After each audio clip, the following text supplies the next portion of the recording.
Coming up on Tech News Today, Facebook has a team managing what's trending on the service, and people are upset. Twitter is cutting off government surveillance from advanced data analytics of its Twitter stream. Uber pushes back on advanced background checks in Austin, and the final word on Boaty McBoatface. All that and more coming up next on Tech News Today. This is Twit. Bandwidth for Tech News Today is provided by CashFly at CACHEFLY.com.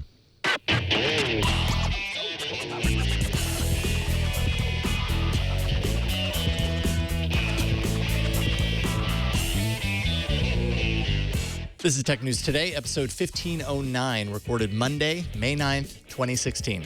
This episode of Tech News Today is brought to you by Wealthfront. Wealthfront is a low-cost automated investment service and the most sophisticated way to invest your money. Whether you've got millions or you're just starting out, visit wealthfront.com/TNT and sign up to get your free personalized investment portfolio. That's wealthfront.com/TNT. And by PillPack, a full-service online pharmacy that combines modern technology, convenient packaging, and personalized service to make your life easier.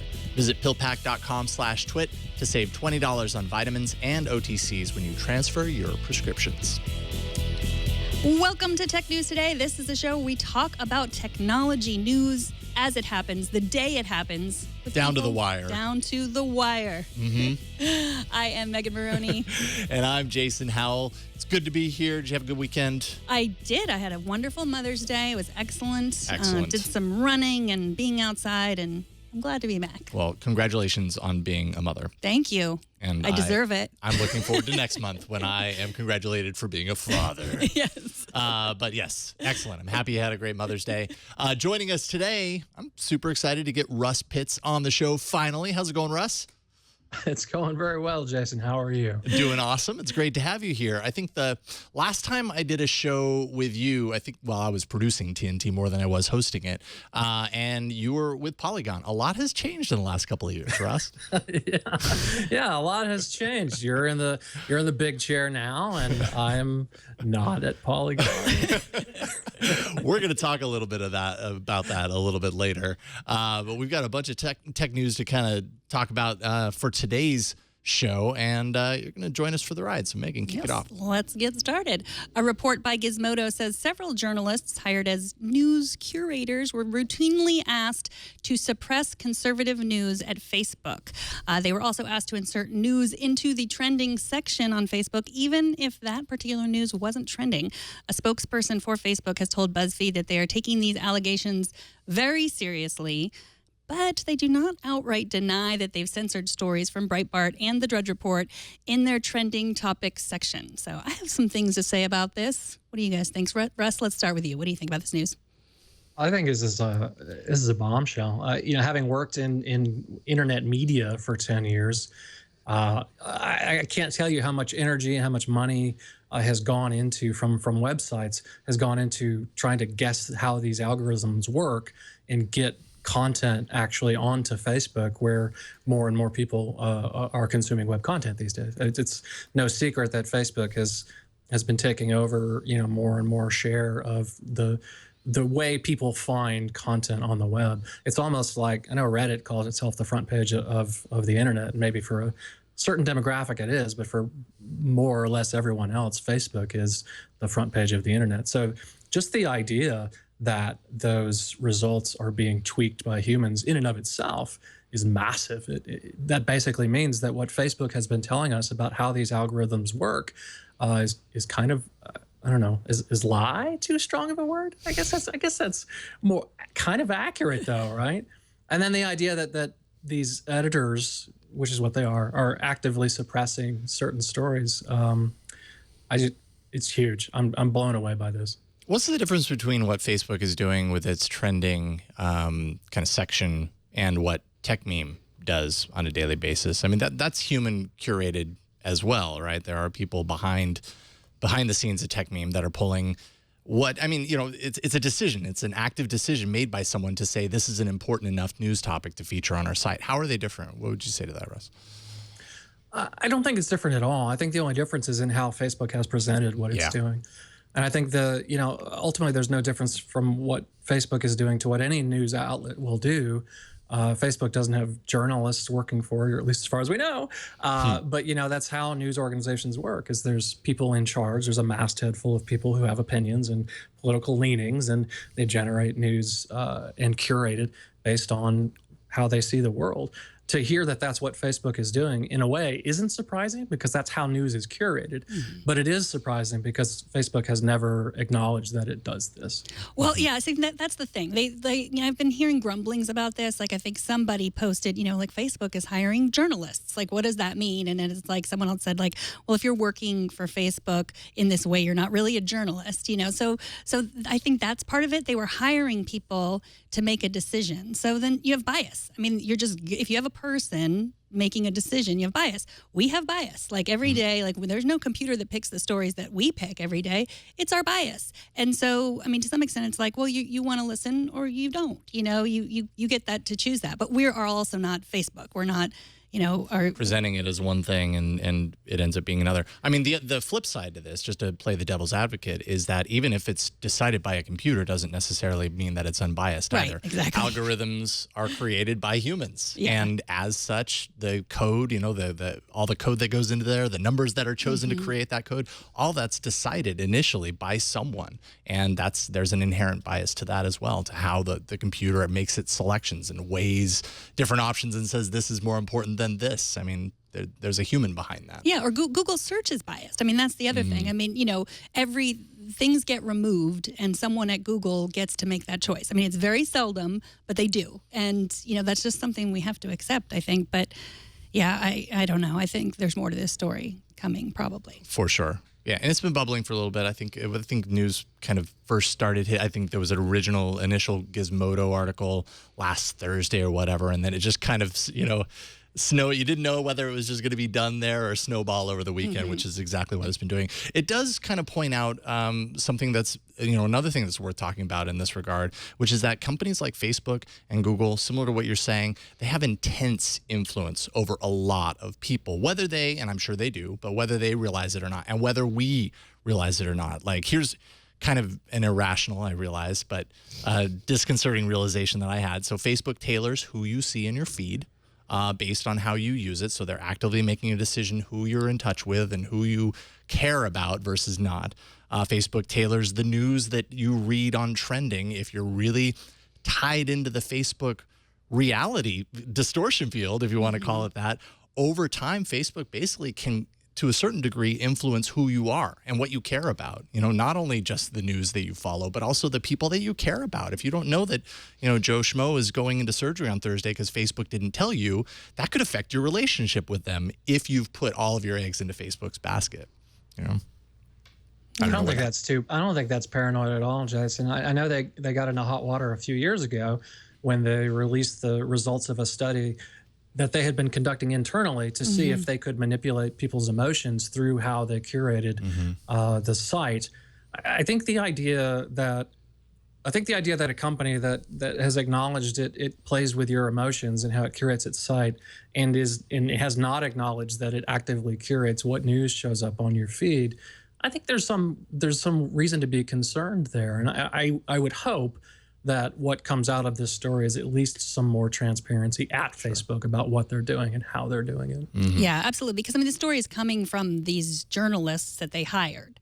They were disgruntled, I think, and they can't, You and also have to question the source, I'm sure. They didn't like the way they were being treated, I guess, from what I've read. They thought they were like just sort of being like, okay, well, how does this work? This doesn't work. Let's hire some robots instead. Right. Well, not to mention, like their work, whatever they were hired to do, was kind of essentially what this detailed anyways. It was kind of the short road to perfecting the computer behind the scenes to know what the AI can choose going forward. So they were basically teaching the robot that would replace them, essentially.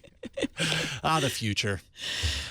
Okay, another day, another hack, and regularly we hear about insecurities in mobile OSs, like Google's Android, of course. Federal Communications Commission and the Federal Trade Commission in the U.S. are investigating whether companies are doing enough to protect users when they know about insecurities and software vulnerabilities. Google, Apple, and Microsoft, along with 5 other companies, are being asked to detail their update system and how often they do so. The agencies are basically looking into whether these companies are addressing insecurities quickly enough, effectively enough, whether they're doing the things to protect their users that they should be once they know that there's insecurities, and could levy fines or even orders on these companies to improve their practices so that, you know, they're protecting more people. Do you think that's an overstep, Russ, or do you think that's fair game when you're considering just the sheer amount of people that are affected by something like this? I think it's a little of both. I think the government does have a vested interest in ensuring that at least its own communications are secure and the products that it relies on, services it relies on. But I think there's also something to be said for, similar to how the EPA, in theory, checks to see if drinking water is safe, for example. I think there's something to be said for a government agency being created to ensure that our feeds of technology are safe. But I also think you have to wonder if some of this isn't motivated in part by the troubles that the Department of Justice had recently with Apple and wanting the iPhone used in the San Bernardino attacks unlocked and Apple refusing. I think there's probably some feeling on Capitol Hill that the government needs to be more involved in how these tech companies are conducting business and how they're employing security. And this would be a pretty convenient way to get involved in that. Mm-hmm. I mean, it's something that I think the average person doesn't really know, like the way that Apple does security updates versus the way Android does security updates, and the fact that Android is so fragmented that it's a very different process. I'm not saying it means that all Android phones are less secure than Apple phones, but it's a totally different process. Completely different. And I think that's not explained to the average person. So I'm glad that the FTC is looking into this, but you're right. Like there may be more to this than just like a fact-finding mission. Yeah, I mean, when you're talking about Android specifically, of course, Android's a passion of mine. Google, very recently, last year, started doing monthly security updates. Before that, there was no kind of regular anything. It was like, okay, we're waiting until the next year for the next major update to happen for anyone to even have the possibility of getting access to a security patch update. And even then, as we know in the world of Android, that doesn't mean anything. That means Google's given the keys to somebody. Now all of these OEMs and manufacturers need to put those keys in the ignition, and that requires a lot of work on their part. So a lot of times, most of the time, I'd say, they don't do that unless they have a very specific monetary reason, or they have just enough recency to the release of that device to be expected to do it. In that case, the cog in the wheel ends up being kind of the OEM. But even beyond these companies that were mentioned, also BlackBerry, HTC, LG, Motorola, and Samsung were the other companies that were approached. So by and large, many Windows phone makers, many Android device makers in there as well. But beyond all that, carriers are a huge issue here too, because they have certain restrictions, certain requirements on their networks that they have to clear any new version of an OS, let's say, to run on their networks. And a lot of times that ends up tacking a lot of time and just another big hurdle. And so as a result, the change doesn't get made. So I'm hoping if anything out of this, it's a reason for someone, and I don't know if that's Google to, in the case of Android, to rewrite how Android deals with updates on the back end, or if it's, just to put the pressure a little bit more on the OEMs to actually make these changes, because the information, the changes are there for the taking. It's just implementing it that isn't happening. So, I don't know. We'll see. Well, people familiar with the matter have told the Wall Street Journal that Twitter has aimed to limit government access to the fire hose of tweets. That's the sound of a fire hose.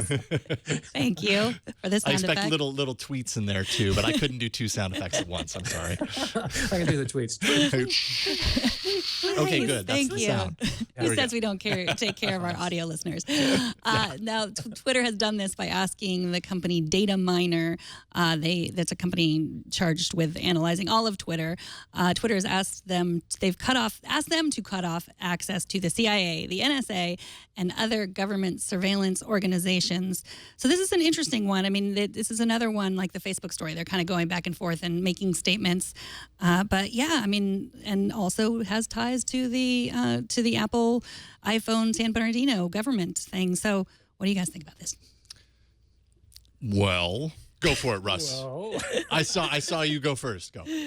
You do the conversational thing. Well, I think this is interesting, and I'm kind of glad to hear it. But I do a lot of work with companies that on projects that I can't announce until I can announce them. So I sort of self-edit my tweet action, because I'm aware that if I tweet a certain thing from a certain place, dots can be connected, and then I could, be on the hook for announcing something before it's supposed to be announced, right? And as a journalist, when I was journalisming, it was something I was also very careful about. So it has been on my mind, this idea that data can be gathered indirectly from what people are saying and how people are using social media and from where.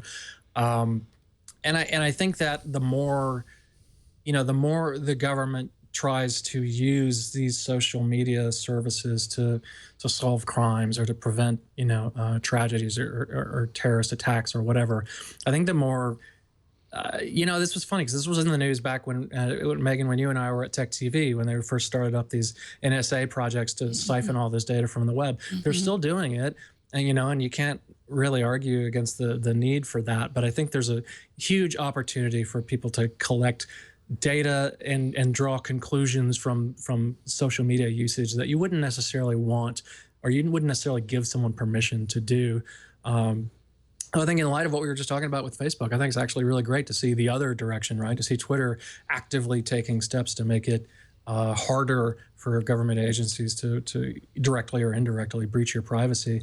I think this is a battleground. I mean, I expect that we're going to see some court cases and probably at least one Supreme Court case about this type of, government versus technology. It's where we're headed. It's so interesting because it just shows what we can do with large amounts of data. Because we're not talking about our private cell phone conversations. We're talking about things that we tweet publicly. But a lot of people just think they're tweeting to no one, or 20 people, or 100 people, or even 3,000 people. But it's public, and it's something that what's the expectation of privacy there? What's the expectation of the government using this data in aggregate? Yeah, and that's exactly it right there. Aggregation of just all of that data.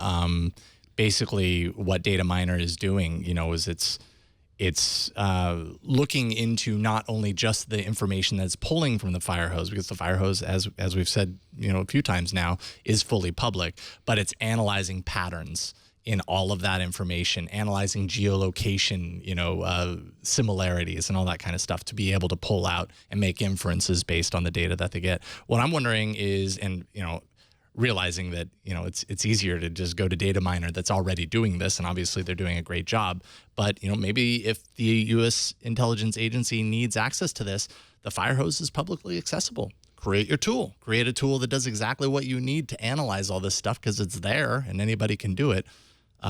Sure, it's probably a lot easier, though, to just pay a company like Data Miner that's doing it really, really well. By the way, Twitter owns 5% stake in Data Miner, so Twitter has a vested interest in this. And yeah, I think they just really don't want, in this post-Snowden era that we're kind of in right now, Twitter doesn't want to be seen as the social network that's just feeding intelligence agencies all of its information willingly. The downside to that is, through something like this, they might have to do it unwillingly. Something might happen that's going to force their hand in that regard. Mm-hmm. So the march for widespread acceptance of ride sharing is slowed at least a little bit today, as the citizens of Austin, Texas voted against a proposition that would overturn a regulation passed by the city last December. That regulation requires fingerprint-based background checking for drivers, as well as prohibiting passenger transfer while parked in traffic lanes. Uber has halted its service as a result, and actually Lyft has also suspended its service based on this. This makes basically Austin the largest U.S. city without Uber service at the moment. I have to imagine anyone who went to South by Southwest, I feel like I heard of all sorts of Uber stories at South by Southwest. Everyone was taking an Uber, so it could be a much different experience this next year if this stays. But I mean, basically, their customer base, by and large, voted for this to happen. So essentially, Uber is, punishing its users, the people, as passengers, but also its drivers, because now its drivers just suddenly don't have a job. And that's kind of a stinker as well. What do you guys think about this? I have mixed feelings on this. As a former Austin resident, I left Austin in 99, 2000. And I know it's a dramatically different city now than it was back then. But even back then, the city was sort of inherently at war with itself, right? You have this artsy, college culture at the center of the city, but you have the government center there. There's been a lot of growth. It's definitely the most progressive city in Texas for sure, but I think now it's much larger and a little more commercial than it was when I was there. So I'm not surprised to hear that there's that it's become a battleground for this type of thing. I know Austin likes to see itself as a progressive place, and I think in a lot of ways, Uber and Lyft are very Silicon Valley, very commercial. But I think for a city like Austin, with practically no public transit, making it harder for businesses like Uber and Lyft to get a foothold is making it harder for people to live there. So I can understand where the city and the residents who voted for this are coming from, but I still think it's a really bad idea. Yeah, I mean, Austin, I was also in Austin at the same time, left in 98 for San Francisco. Austin really, in some ways, wants to be Silicon Valley, but they also want to stay weird. Like, that's, right. Their thing. So it is really, I don't know. This is such a complicated issue. And, there are other ride hailing services that you can use. That's what, they saw in the news. Like, here's 10, places that you can use that probably drivers can also sign up for. So it's not like, the whole city's going to be shut down and no one's going to be able to get anywhere. But it is interesting also because I feel like Uber is a bit of a bully. And I think Austin was just like, well, here's what we say to you versus what, San Francisco says to them. So it's interesting. And it's also interesting, too, because it's Uber and Lyft on the same team, which is not what we've seen. They're of similar. Well, Uber's definitely of a larger caliber than Lyft, but they're kind of up there, together. As far as that's concerned, like there may be other options in Austin, but as far as like ride sharing is concerned, those are definitely the two main ones that you're going to hear about throughout the U.S. So I'm sure it's at least a somewhat significant loss in terms of fleet.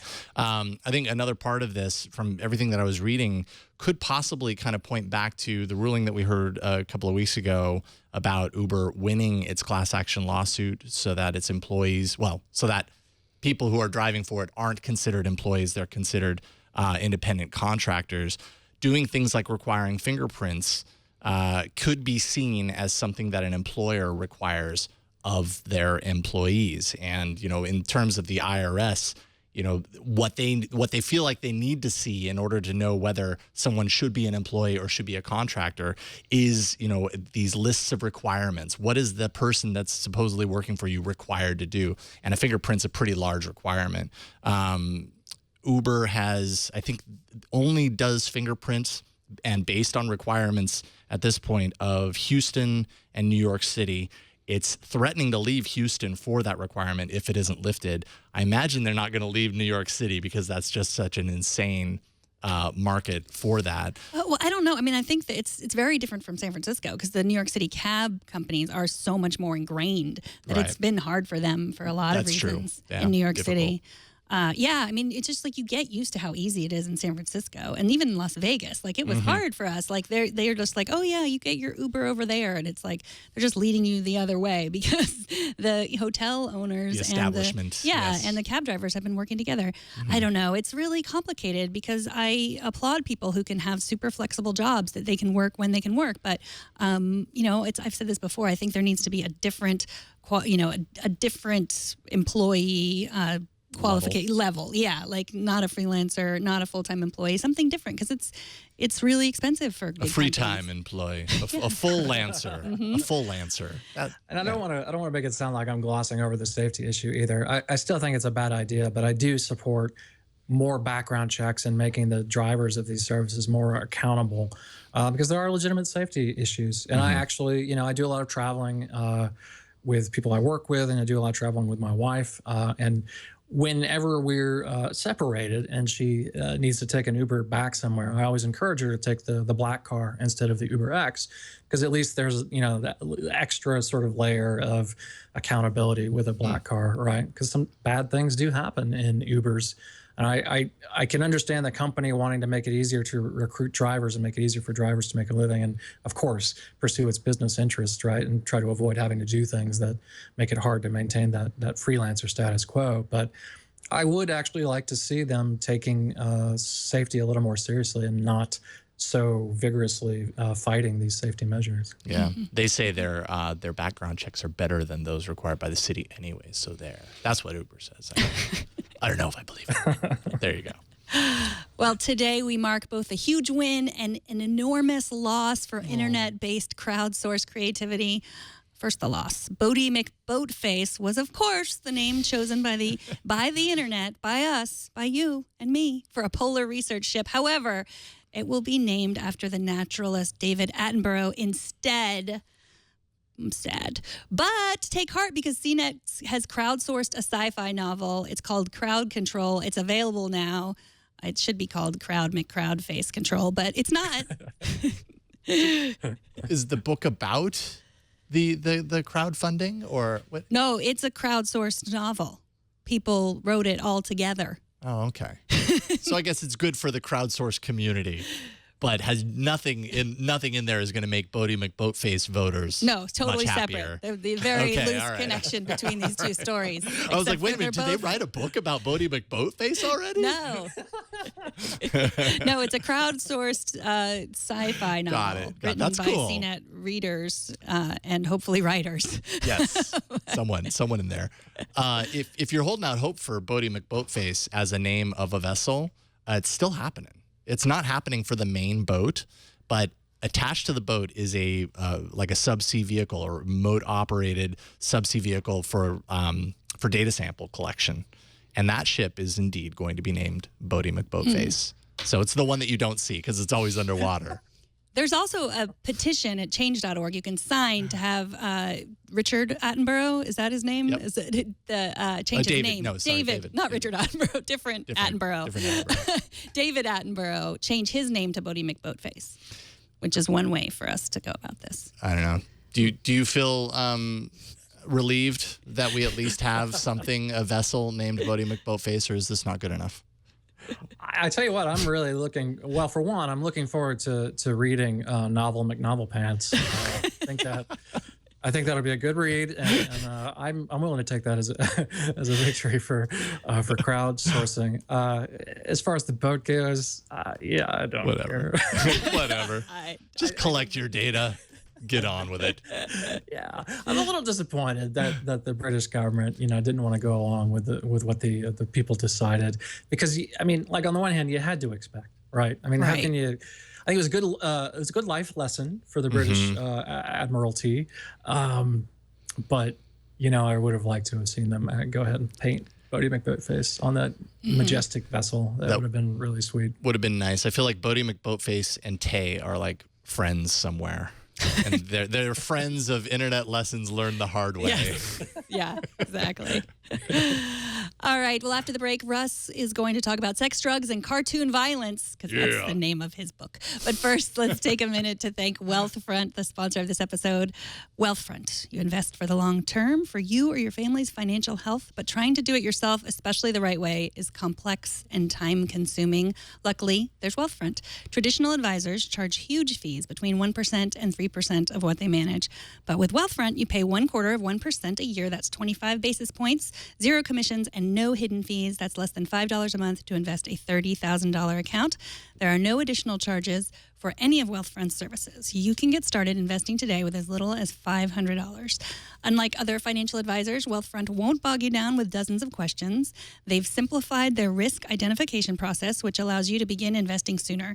It only takes a few minutes to sign up at wealthfront.com, and it goes right to work monitoring your portfolios around the clock and taking action as soon as an opportunity arises. Wealthfront portfolios are based on modern portfolio theory.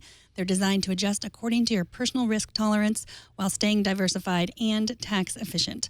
Wealthfront is transparent and accessible. You can view and track all your accounts in one place. And now Wealthfront can track both your Wealthfront and your non-Wealthfront bank and brokerage accounts that they'll provide in a summary of all your assets. You can see every trade that Wealthfront makes on your behalf in your dashboard, on your desktop, or with their mobile app. Wealthfront manages almost $3 billion in client assets, and it's growing rapidly every day.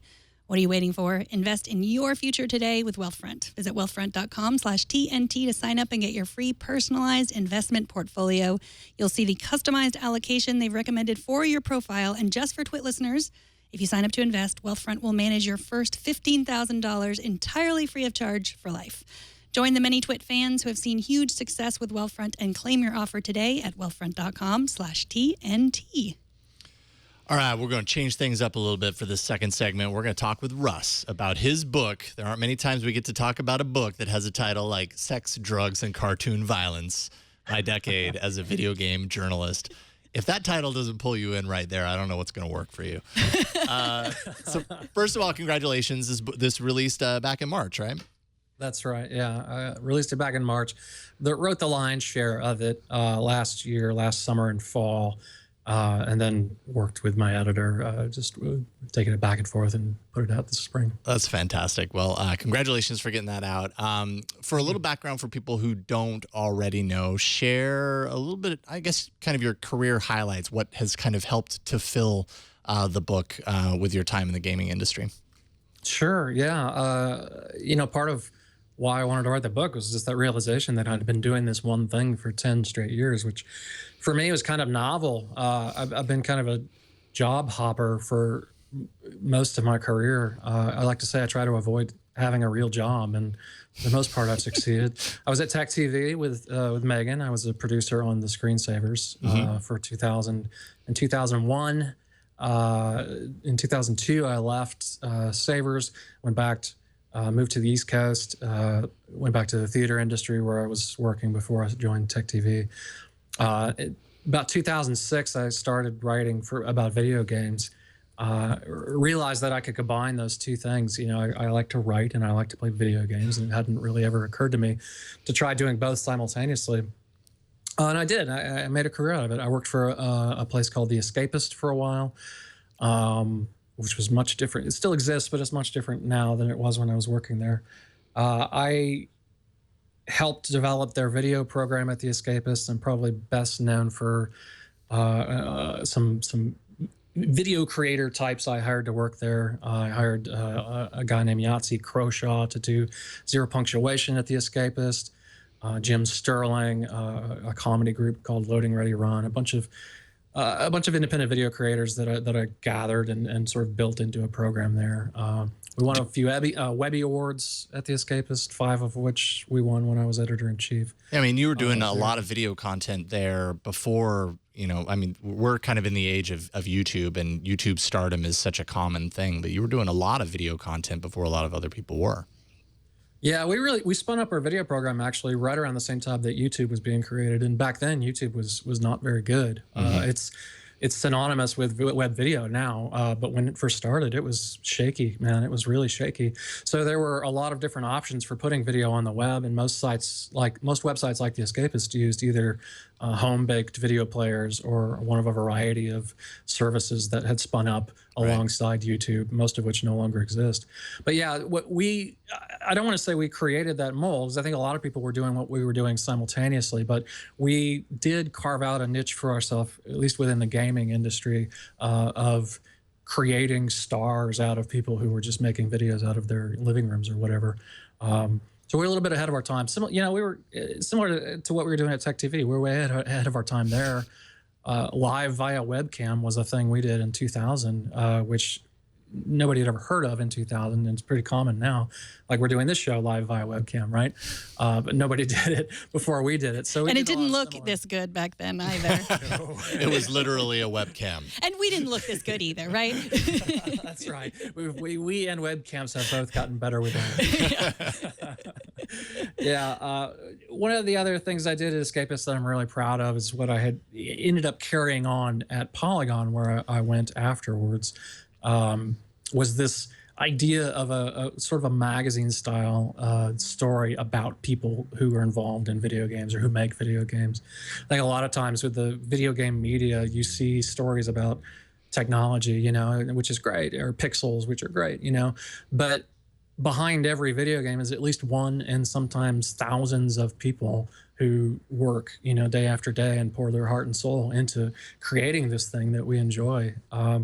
So when I was at Escapist, I really wanted to dig down and figure out what made people tick, right? These artists really who make video games. And I was able to carry that work on when I left The Escapist and helped found Polygon. Fantastic. And you were with Polygon for a couple of years then. You left in 2014. I think shortly after, correct me if I'm wrong, you began working on this book. What motivated you to kind of write all of your experiences up in a format like this? I had never done it, you know. So much that happens in journalism, particularly video game journalism, which is a very heavily product-centered field. And I think as video game journalists, I know I did, and I think a lot of my former colleagues occasionally forget how much of what we're doing is in service of products or the companies that make these products. You know, whether we intend to do it or not, we become a part of that PR cycle. Sure. So there's a lot of things that happen behind the scenes that nobody really talks about for whatever reason, for better or worse. So when I left Polygon, two things really. Number one, I realized I had all these stories that I had published stories about things that I had seen, but many of the more interesting things never made it into the reporting, right? So I wanted to share some of these stories, and I had hoped that people would enjoy hearing some of these stories. I also just kind of wanted to honestly clean my plate. I had been working in video games journalism for 10 years. I worked for 2 large companies, had accomplished some things I felt, and had seen a lot of things and lots of ups and downs. And I just as part of my own process of moving forward as a human, wanted to get it all down on paper and sort of propel it out into the world. What about burnout? I mean, I think, journalism has changed so much. And one of the biggest changes is how fast it moves now, like just at this breakneck pace. And I mean, in any kind of tech journalism, there's a lot of burnout, a lot of people. You hear that especially today, just what's required of journalists, just like sales kind of, But I mean, what about the particular burnout that you saw game journalists? Can you talk a little bit about that? Oh, sure. And I think in some ways it's probably more acute in video games journalism. I hate to say it's harder than any other flavor of journalism. It's certainly not. A lot of what we do is straight up fun and enjoyable. But in the last few years, we have seen a real trend in video game journalism of culture politics and a lot of harassment becoming the norm. When I was at The Escapist, I had a reputation for having worked with more female journalists than a lot of other editors. I had found then, this was 2006 through 2012, I guess, I found then that women were writing more interesting things about video games, and I wanted their perspectives in my website. But even, 10 years ago, women were getting the vast majority of hate mail online. Just by virtue of the fact that they were females working on the internet, they would get, 10 to 100 hate emails a day, whereas I and my male colleagues didn't get any, right? So we had, at the time, actually, I think when I left games journalism, I did the numbers, and roughly about 10% or so, maybe a little bit more, of the journalists working in games are female, and those 10% of journalists get 90 to 99% of the hate mail generated online, right? And there's just no reason for it. So to dealing with that and sort of working with my female colleagues on that, and then working with the sort of spillover, just by virtue of being a journalist, people will, virtue of being a game journalist anyway, people will hate you because of what they, whether it's an envy thing or whether they, don't trust your opinion, or, there's a lot of change. I think YouTubers have come along since I've been in the industry. And so now folks taking to YouTube and reviewing video games by playing them and just generating a grassroots audience is a relatively new thing, and it's exciting and it's fun. But that is now a thing that people at established websites have to compete against. And the rise of BuzzFeed and Huffington Post and all these short form articles that nobody's really actually paying for. This is a thing that we don't talk about much, but I've been hiring freelance writers for 10 years, and the rates that I have seen in the industry have just gone down and down and down. It's no longer actually possible to make a living as a freelance writer in the video game field unless you are already established and have built up relationships with multiple outlets, many of which are closing down, right? So there's like all these competing forces to make it just as hard as humanly possible to do this job, which is at one time was fun and energizing. So I yes, for sure, I was getting burned out. In a way, I'm kind of relieved that that's no longer my core business, right? Mm-hmm. Absolutely. And we talked a little bit on this show about Take This, your organization that you started, but now you say is a bunch of people working hard on this just to conquer this sort of burnout that often leads to depression and suicide. Can you talk a little bit about what Take This is? Yeah, Take This is a charitable organization that my wife and I co-founded with our friend Dr. Mark Klein, who works out of Boston as a clinical psychologist. We were, in 2012, my wife and I were both editors at major gaming websites, and we had, over our careers, had worked with hundreds of freelance writers, and a freelance writer that neither of us had worked with, but we both knew, named Matt Hughes, took his own life. In fact, he had worked as a freelance writer at a number of video game outlets and sent an email to all of his editors letting them know that he was not going to be available for future work because he'd be dead, right? Wow. So these editors all woke up the next morning and they got this email and they're, wow, what's going on? And sure enough, he was dead. He had taken his own life. And that's shocking enough, but what was really upsetting to Susan and I was that nobody knew, right? Matt was someone a lot of people knew, a lot of people worked with, and I've since met many of the people that Matthew worked with, but nobody knew he was dealing with depression. It was this thing that he kept secret, right? Because for whatever reason, whether he didn't feel like people would take him seriously or he didn't feel like anyone could help, so he didn't talk to anyone about it. He didn't get help for it. So that really hit us. That really hit us pretty hard, and we started asking around with friends and on Twitter, what people would want to see, if there was something that we could do to help people who were dealing with depression and anxiety and other mental health issues online. Would that be something people were interested in? And the response was just massive. It was just overwhelming. Everyone we spoke to wanted to see something positive come out of tragedies like Matthew's death and others. It seemed like every month in 2012, we were hearing about someone else who was taking their own life. So we started Take This, and at first it was just a website where we gathered stories from people who we knew who were dealing with mental health issues, writing about what they had experienced, what had helped them, how they had found hope, right, through their own struggles.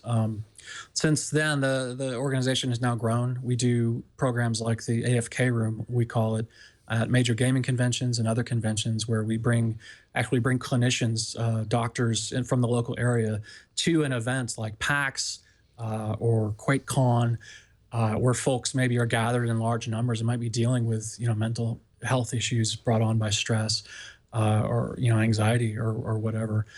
So they can come to the AFK room, they can meet with a clinician, they can get some advice about how they might deal with their mental health issues. But more than that, they can just get a break from what can be a really sort of overstimulating experience. We're doing that. We're working with a lot of media partners. We have a partnership with Geek and Sundry, with IGN, which is the #1 gaming website, GameSpot, which is the #2 video game website. Working with a lot of platforms to sort of get this advice on how to be mentally healthy and how to deal with mental health issues in a positive and hopeful and healing way out to the gaming audience, which is, I think, hungry for that, but doesn't have a lot of resources right now for dealing with those issues. Right. It's such great work that you're able to kind of find a way to do this that's receptive from the people that actually need it, because I think that's the biggest challenge, is reaching them. You're also doing some other very interesting things kind of along this line with your media company is Flying Saucer Media, and you're doing, I noticed very recently you announced the Desert Bus for Hope documentary project, which I love. The Desert Bus for Hope. I love this whole project, and of course, it's where it was spawned from, where it even started from, the Desert Bus video game. Tell us a little bit about that documentary project. Yeah, sure. Desert Bus for Hope is something that I've been sort of vaguely involved in for years. The folks who put on that fundraiser, the Loading Ready Run comedy troupe, I worked with them at The Escapist. I developed a number of series with them at The Escapist that they produced for us. And actually, I hired them to work with us at The Escapist, I think the year after they first put on the Desert Bus fundraiser, which was them as college students sort of in their living room playing this horrible video game, Desert Bus, made by Penn and Teller, which wasn't ever even commercially released. Someone had, Penn and Teller worked on a CD-ROM, right, back in the day. And as part of that CD-ROM was the Desert Bus video game, which is literally you're driving a bus in the desert from Tucson to Las Vegas and then back as many times as you can stand it in real time, right? So, and the bus is broken, so the steering is off. So you have to keep every once in a while make a minor adjustment, or you'll drive off the road and crash. You know, if you're really lucky, a bug will splat on the screen. But that's the most interesting thing that ever happens in that video game. It is without a doubt one of, if not the worst video games of all time. So these guys, Loading Ready Run, started playing it in their living room to support the Child's Play charity. And they would play for as long as people would give them money, right? They created an algorithm where every dollar donated, you know, adds an incremental amount of time. So they're stuck there playing this video game for as long as people will give them money, and they have to entertain themselves. And they have to do things to make it an entertaining stream. The Desert Bus for Hope goes on for 6-7 days at a time, right? It's a full week that they do nothing but play this video game. So over the years, the event has grown bigger and bigger, and they've brought more entertainment into it. They'll dance, they'll do challenges. Yeah, there's the caramel dancing, which is one of the yearly favorites. Wow. So this year is the 10th year of the Desert Bus for Hope charity. They wanted to document the history of it, the experience of this 10th year. You know, I have watched these folks grow up. Basically, I've worked with them since they were college students. Now they're young adults. They're having families. Their lives are changing. So the story of this event it's taken on a life of its own, but the story is actually still being written, and a lot of really interesting things are going to be happening this year while we're there with cameras. So I'm looking forward to it. That's fantastic. So what's the best place to point people to find out about all the different things that you're doing? Because I mean, you got books, you got documentaries, you got all these things going. Is there one place where people can find all that information? You know, follow me on Twitter. That's probably the easiest way, at Russ Pitts. FlyingSaucerLLC.com. That's where you'll find updates on the Desert Bus documentary. The Kickstarter is still going right now. We've got about 10 days left on the Kickstarter, and we're 80% there. So that's doing really well. We'll have a teaser trailer up in the next few days. Me and the Flying Saucer crew have been working really hard on getting that teaser trailer together so that we can show folks what they're going to get if they back this project. But yeah, follow me on Twitter. In the event that I do any book signing events, we were talking earlier, I've been so busy I haven't had time to even think about it, but I'll announce it on Twitter for sure. Excellent. All right.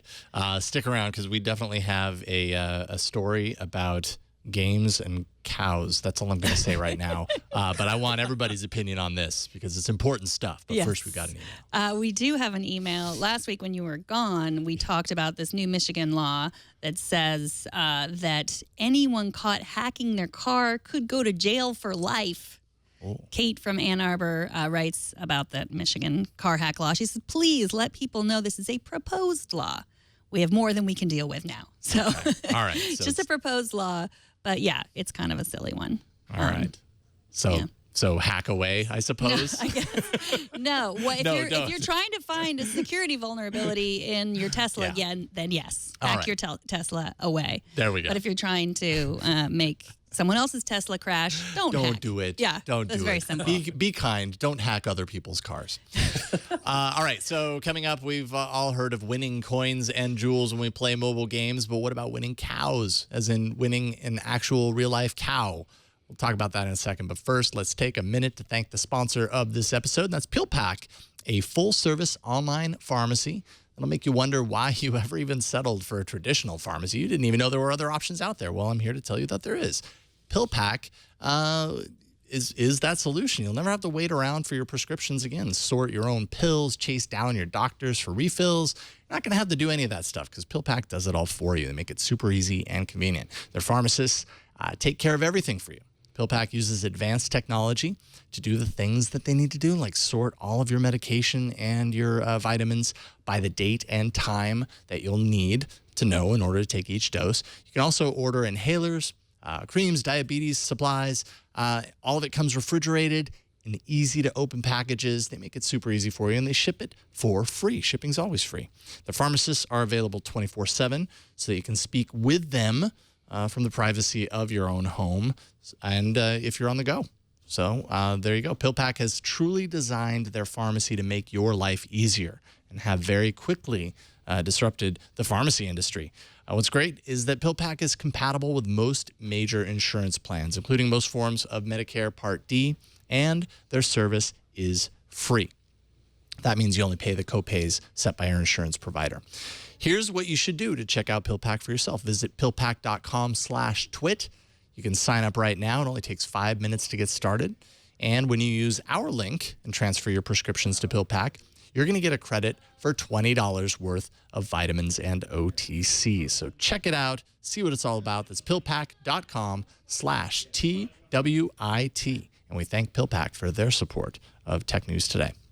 All right, TNT's fan of the day is Jason Roberge, the Roberge on Twitter, who ups the game, showing that his tractor is a meaner machine than any lawnmowers we've seen so far in the show. It's also autonomous. Jason says, listening to TNT while operating a GPS-based self-steering tractor in Alberta, Canada.